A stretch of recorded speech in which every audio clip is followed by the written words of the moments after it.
fucking the victim. Your Honor. I'm sorry, Honor, but what would you call it legally when the officer who arrested you was having sexual intercourse with your wife?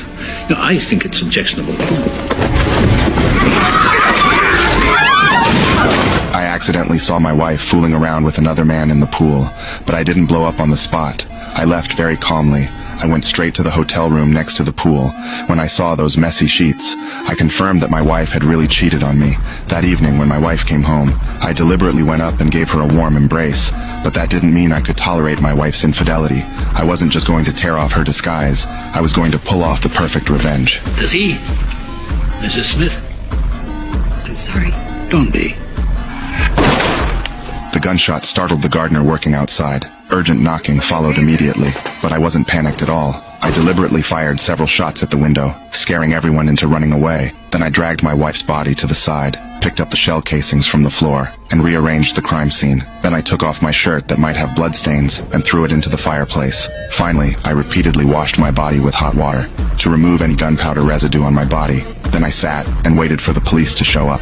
The police who received the call quickly surrounded my villa. Sheriff Jack quickly arrived at the crime scene. He was my wife's secret lover, but he didn't know my wife's actual address. All of this was part of my plan. Then I demanded that Sheriff Jack come in alone. She all right? I don't think she is. I shot her.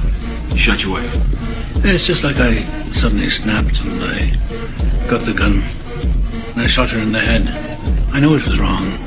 The sheriff followed the blood trail on the floor and quickly noticed the photo hanging on the wall. Only then did he suddenly realize that his girlfriend was actually my wife, so he rushed over to check on the situation while he wasn't paying attention.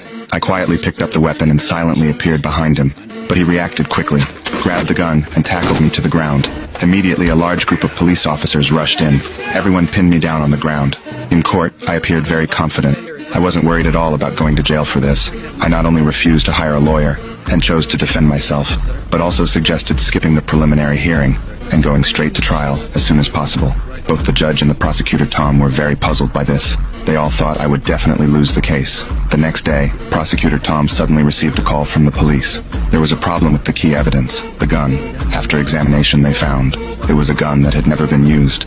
Obviously, it couldn't be the murder weapon. Then everyone searched the villa inside and out, but still came up empty-handed.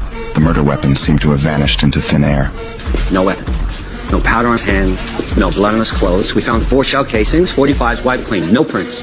That's 4 shots fired, 4 bullets missing from the case, 4 shell casings on the floor with no prints on them, and a gun that's never been fired. The guy's screwing with us. He's stacking the deck. Soon, it was the day of the first court hearing. Tom summoned the gardener who heard the gunshots and called the police, as well as the first officer to arrive at the